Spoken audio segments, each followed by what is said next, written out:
El cuerpo humano es una complejísima combinación de miles de millones de células. Unas constituyen el pelo, otras la piel, otras el sistema nervioso. Cada una cumple su papel en el organismo. Pero todas tienen algo en común. En su interior portan el ADN, que contiene toda la información genética de esa persona. Esa información se mantiene intacta y completa en cada una de las células del cuerpo, excepto en un caso muy concreto. En el varón, en los testículos se produce la división meiótica encargada de generar células haploides, los espermatozoides, que portan tan solo la mitad de la información genética del individuo.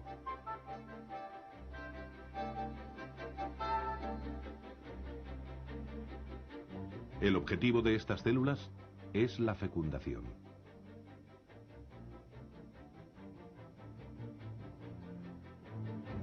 La mujer genera una célula similar, el óvulo, que también ha sufrido el mismo proceso de reducción de la cantidad de ADN. El óvulo, como el espermatozoide, es la única célula del cuerpo de la mujer que porta solo la mitad de la información genética de esa persona. Esta célula, como en el caso del espermatozoide, cobrará sentido en el momento de la fecundación.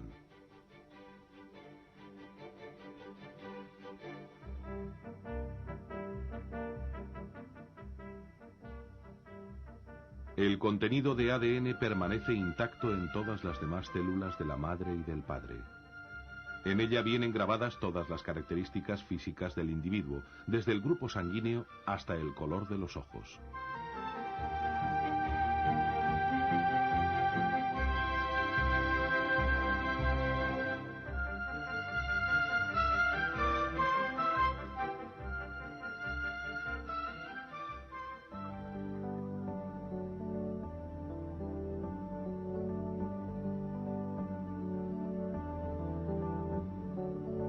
El óvulo tiene una vida muy corta.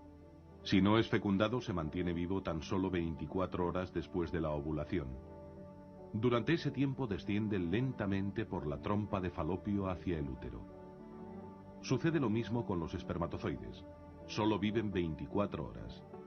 De los 100 a 300 millones que son depositados en la vagina durante la relación sexual, tan solo unos 300 consiguen remontar el útero y la trompa de Falopio hasta fecundar el óvulo. Inmediatamente este se volverá impenetrable para otros espermatozoides.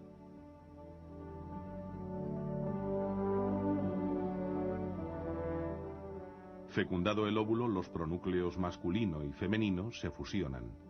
En ese momento se crea una nueva vida, con una información genética que resulta de la combinación del ADN materno y paterno.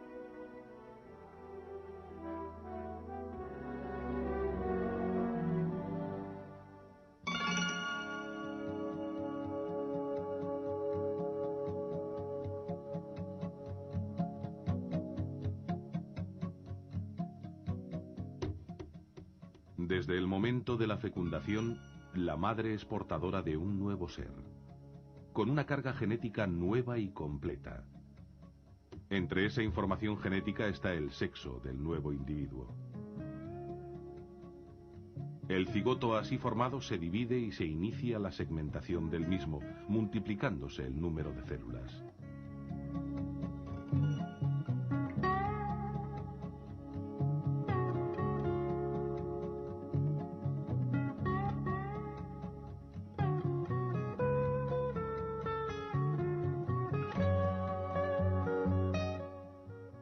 A los 3 días de la fecundación, el cigoto tiene ya 16 células.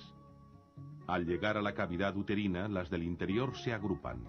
Ellas generarán el embrión. De las células exteriores derivará la placenta. El cigoto pasa entonces a llamarse blastocisto.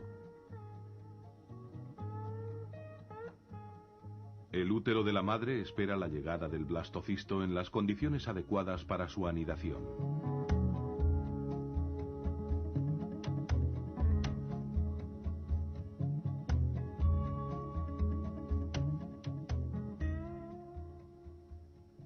Vemos así cómo desde el momento de la fecundación, el nuevo ser ha pasado en poco tiempo a tener 2 células, luego 4, 8, 16, para finalmente dividirse en una capa interna y otra externa. De la interna surgirá el embrión, de la externa derivará la placenta, a partir del momento de la anidación.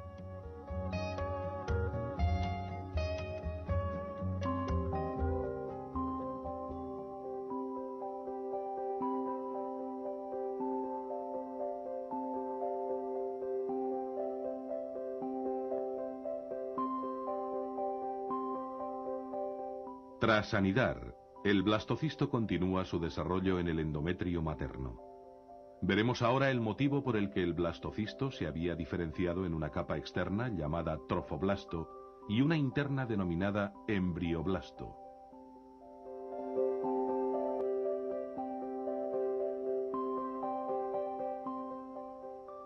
El trofoblasto prolifera, introduciéndose cada vez más en los tejidos de la madre. En la segunda semana el trofoblasto se diferencia en una capa interna llamada citotrofoblasto y otra externa, sincitiotrofoblasto. Mientras tanto, el embrioblasto se divide en 2 capas, el hipoblasto y el epiblasto, que componen el disco germinativo bilaminar.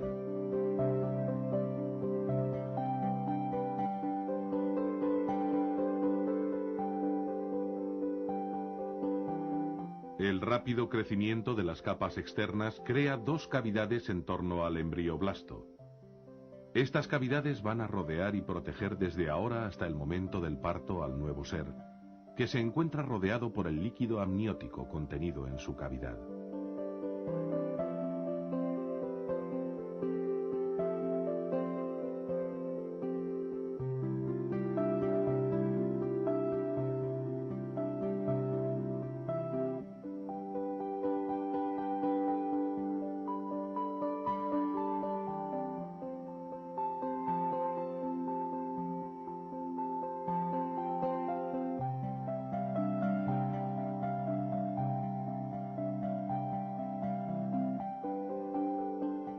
Por su parte, las capas externas proliferan rápidamente entre los tejidos de la madre, desarrollando el trofoblasto. Este rápido crecimiento ocasiona la rotura de los vasos sanguíneos que rodean al blastocisto. La sangre de la madre acude a esas nuevas lagunas, creando un entorno muy nutritivo para el desarrollo del embrión.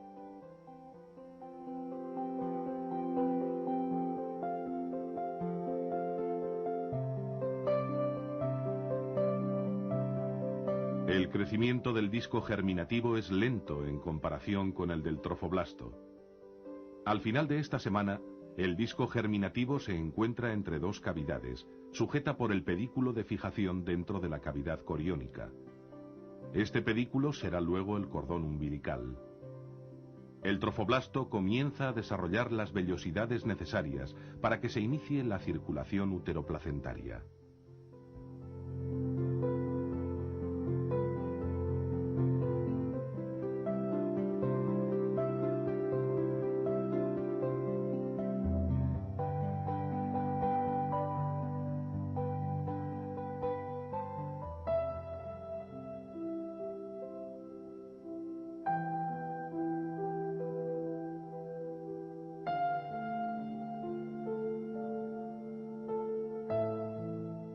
El fenómeno más característico que se produce durante la tercera semana es la gastrulación, proceso mediante el cual se establecen las 3 capas germinativas en el embrión.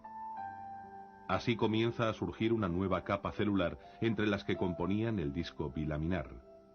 Se forman entonces el ectodermo, mesodermo y endodermo, de los que se diferenciarán los tejidos y órganos del embrión. La gastrulación comienza con la formación de la línea primitiva en la superficie del epiblasto.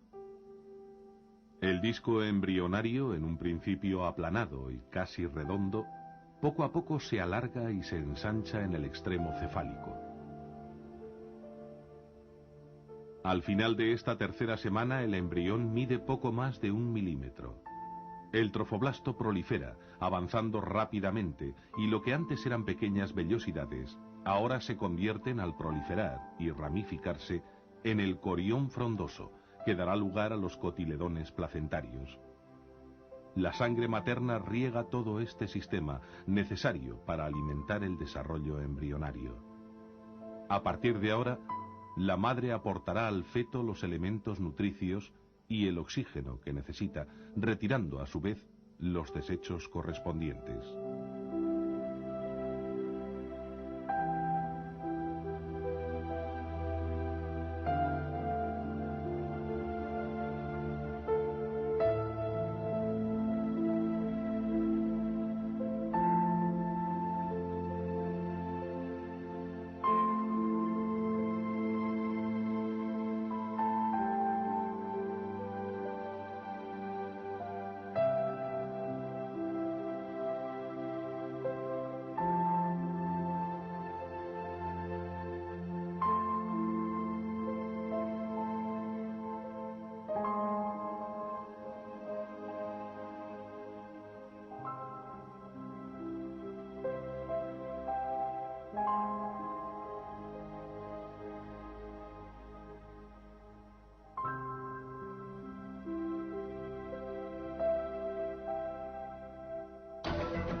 A partir de este momento se desarrollan los principales sistemas orgánicos, perfeccionándose cada vez más, hasta el momento en que el feto está preparado para salir del claustro materno.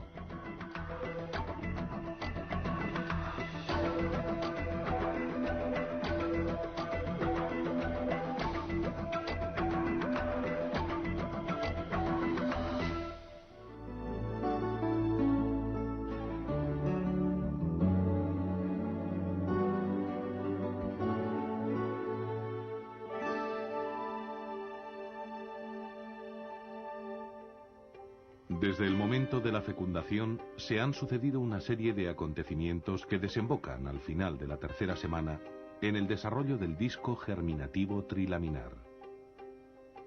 Ese disco, como habíamos visto, consta de 3 capas de las que ahora derivarán todos los tejidos y órganos específicos. A esta etapa, que ahora comienza, se le denomina periodo embrionario. Le seguirá luego el periodo fetal. Al final de esta última etapa, el feto estará listo para salir del claustro materno.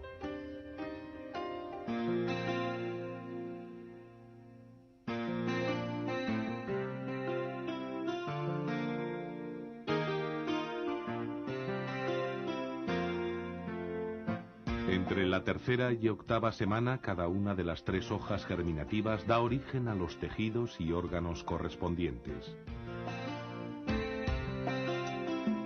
Primero, el disco embrionario crece y se alarga, a la vez que aumenta su grosor.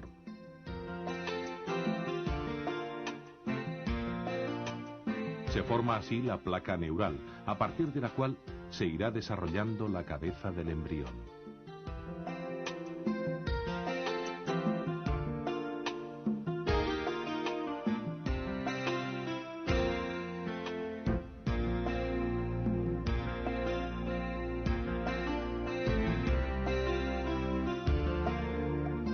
Luego, los bordes de la placa se elevan y se acercan, para fusionarse más tarde a la altura del futuro cuello y formar el tubo neural.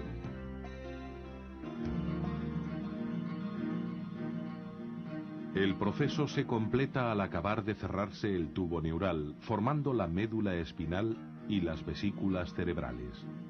A partir de ahora se desarrollan los tejidos y órganos correspondientes.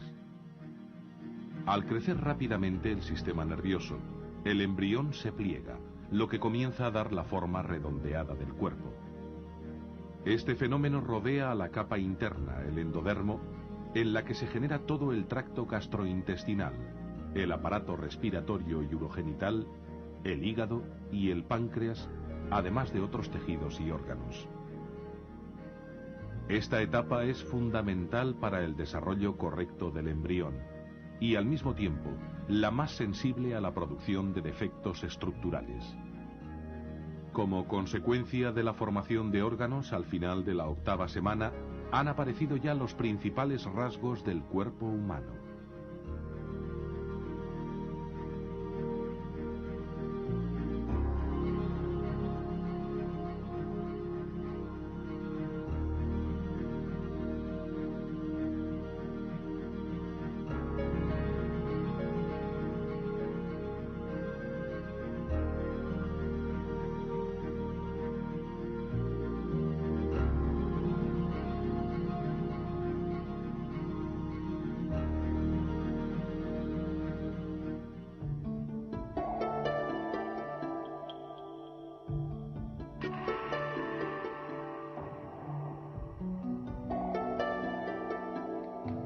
Las células que componen el mesodermo forman una lámina delgada al comienzo de este periodo, pero pronto proliferan y se diferencian.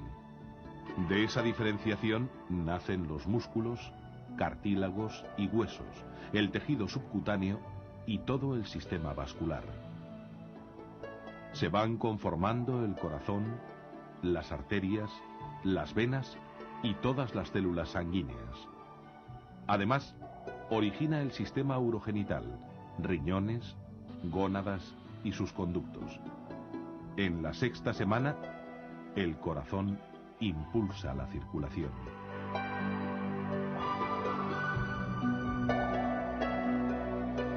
Se acelera el crecimiento del embrión. Entre las semanas séptima y octava, alcanza los 25 milímetros de longitud.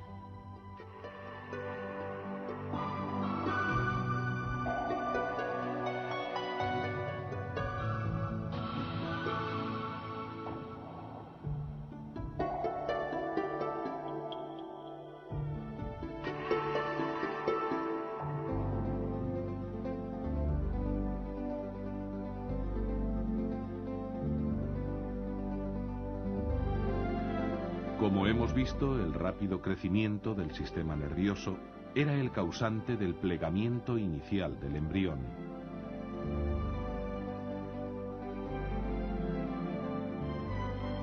Los derivados del ectodermo son los órganos y estructuras que mantendrán el contacto con el mundo exterior.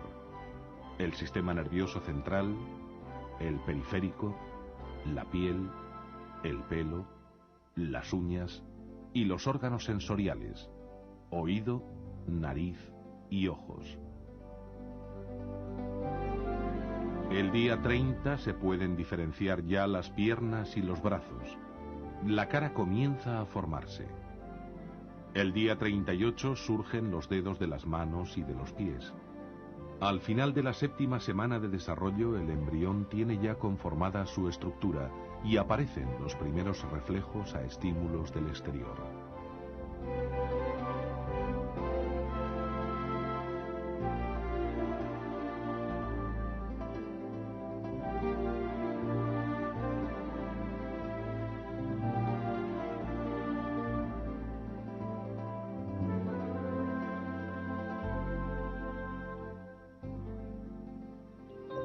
Durante el embarazo, el útero experimenta un extraordinario crecimiento con aumento de tamaño y volumen. En su interior se distinguen la decidua basal, la decidua capsular y la decidua refleja. Esta última terminará por contactar con la capsular al crecer el embrión en la cavidad uterina. En el cuello del útero se forma un tapón que cierra la cavidad uterina e impide la entrada de gérmenes desde la vagina. La placenta se desarrolla tan rápidamente como el embrión, estableciendo un rico intercambio de sustancias nutritivas y oxígeno entre la madre y el feto.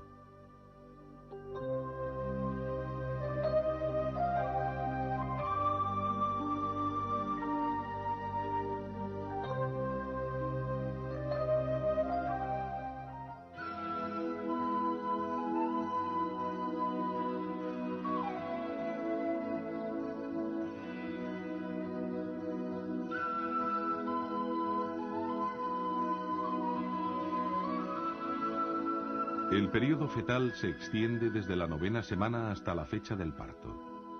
Los tejidos y sistemas formados en la etapa embrionaria van madurando, mientras el cuerpo crece rápidamente en tamaño y peso. El crecimiento es especialmente rápido en los meses tercero, cuarto y quinto. La cabeza se va proporcionando respecto al resto del cuerpo conforme se acerca la fecha del parto.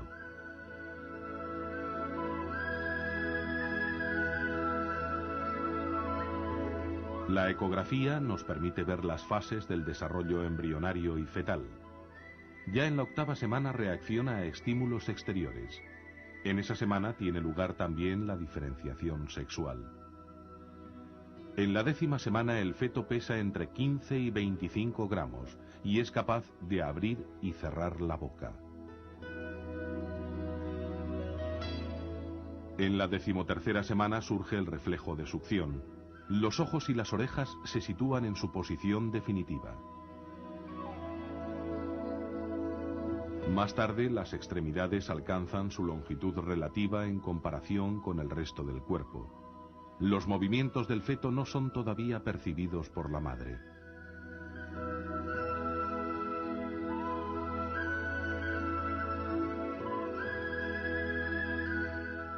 En la 16ª semana, el corazón ocupa su lugar definitivo.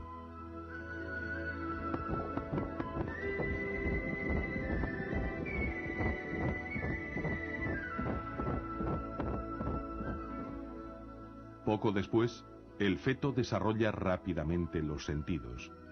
Pesa ya unos 450 gramos y sus movimientos pueden ser percibidos claramente por la madre.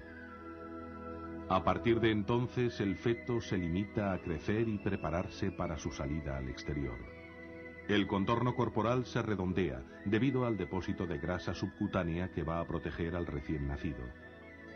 Con 28 semanas de edad, el feto podría sobrevivir fuera de la madre.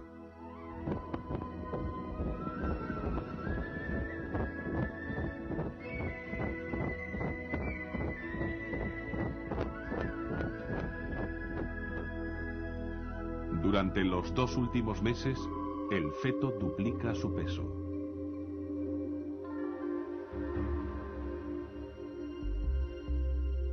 Cuando se cumplan 280 días desde la última regla, la gestación se habrá completado y llegará el momento del parto.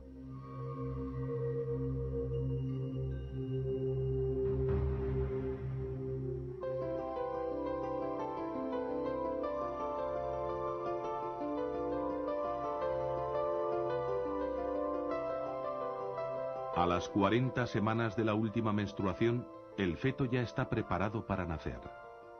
Se distinguen en el parto los periodos de dilatación, expulsión y alumbramiento. Al final de la gestación, el útero está sobredistendido. Esa elongación del músculo es una de las causas de la aparición de las primeras contracciones, junto con las acciones hormonales materno-filiales. Esas contracciones provocan la dilatación del cuello uterino.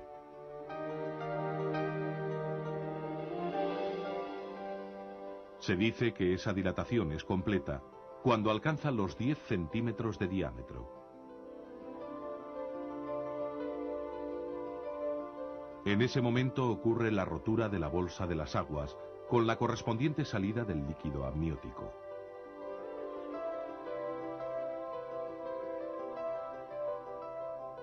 Producida la rotura de la bolsa de las aguas, las contracciones cesan por un momento hasta que el útero se adapta a la nueva situación. Cuando está listo, a los 10 o 15 minutos, reaparecen las contracciones, pero ahora más intensas y frecuentes. Comienza entonces el periodo expulsivo.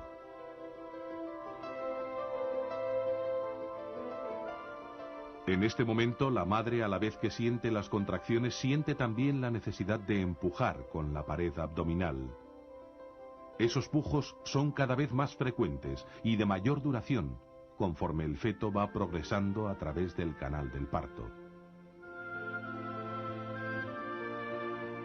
Una vez que ha terminado el proceso expulsivo, las contracciones uterinas cesan durante unos 15 minutos. Luego reaparecen para expulsar la placenta. Han pasado 9 meses desde el momento de la unión de dos células, la materna y la paterna, el óvulo y el espermatozoide. Durante ese tiempo, se han ido sucediendo con increíble precisión una serie de complejas transformaciones que culminan con el parto.